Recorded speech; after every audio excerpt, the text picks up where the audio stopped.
If you've ever dealt with an HOA that thought it ruled the world, you're going to love this one.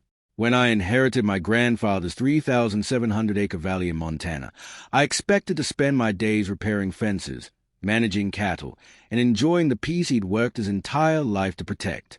What I didn't expect was to find out that an HOA president had already sold part of my land to a luxury developer. The only problem? She didn't own a single inch of it. My name is Daniel Carter, and this is exactly how one of the most arrogant HOA presidents in America learned that forged confidence doesn't beat a real property deed. It started on a quiet Tuesday morning. I was checking irrigation lines when my ranch foreman drove toward me faster than I'd ever seen. He jumped out of his truck looking completely stunned. "Daniel," he said, "there are bulldozers at the south entrance." I thought maybe the county had made a mistake, but when I got there were construction crews, survey flags, excavators, and a giant billboard that read, "Coming soon, Eagle Ridge Luxury Estates, exclusive HOA community." My valley, my entrance, my land. Standing in front of the sign was a woman wearing expensive sunglasses and holding a clipboard like she owned the entire county. She smiled the second she saw me. "Can I help you?" she asked. I pointed behind her. "You're standing on my ranch." She laughed. "No, sir.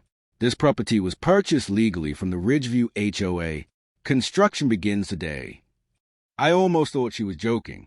"The Ridgeview HOA?" I asked. "That's correct. They sold UMY Valley."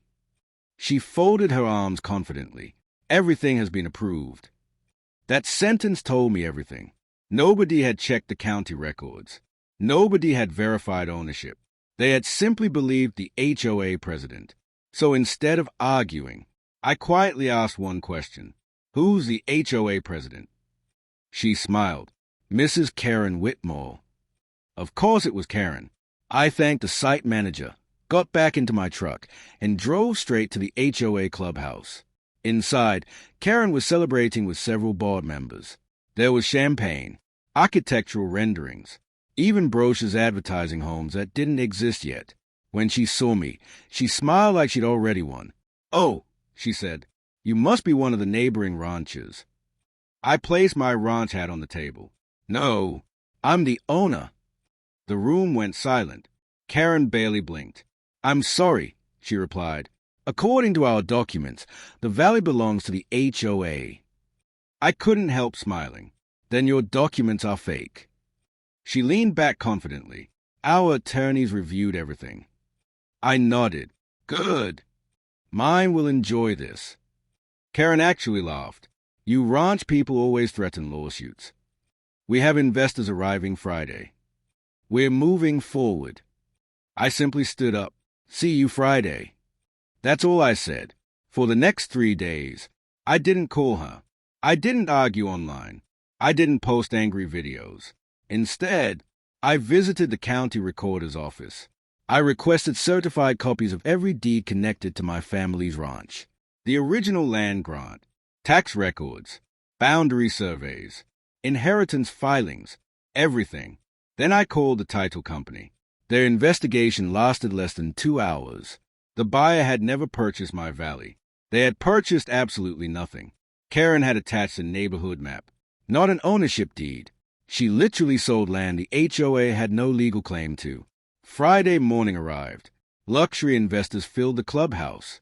Developers were shaking hands. Karen stood at the front smiling beside a giant model of future homes covering my ranch. Then I walked through the front doors carrying a leather folder. Nobody recognized me. Karen did. Her smile disappeared immediately. "Oh," she sighed. "You're back." "Yes," I answered, "and I brought something." I laid one document on the table, the original recorded deed, stamped by the county, dating back decades. Then another, property tax records. Then another, certified survey maps. One by one, every claim Karen had made collapsed. The developer's attorney quietly picked up the papers. He examined each page carefully. Then he looked at Karen. "Where?" he asked. "Did you get your ownership documents?" Karen hesitated for the first time. "Our legal committee." "No," he interrupted.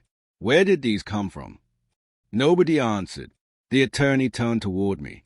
Mr. Carter, you own all 3,700 acres. Every single one. He slowly closed his folder. Then he looked at his clients. We're leaving. Just like that, millions of dollars walked out the front door. Karen started shouting. They can't leave. We already have contracts. The attorney didn't even turn around. You sold property you don't own. Our agreement is void. Within minutes, the room emptied. Construction stopped. Equipment disappeared. Investors vanished. But Karen's problems were only beginning. The title company reported the incident. The county opened an investigation. Every forged boundary map was examined. Every approval letter was reviewed.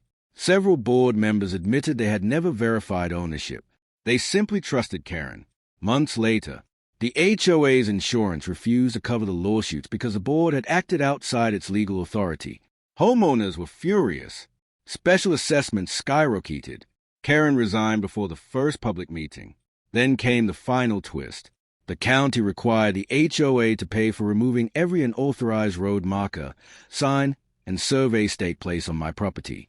I watched the crews pull out every single post they'd installed, exactly where they'd started months earlier. Only this time, they were paying to undo it. Today, my grandfather's valley looks exactly the way he intended.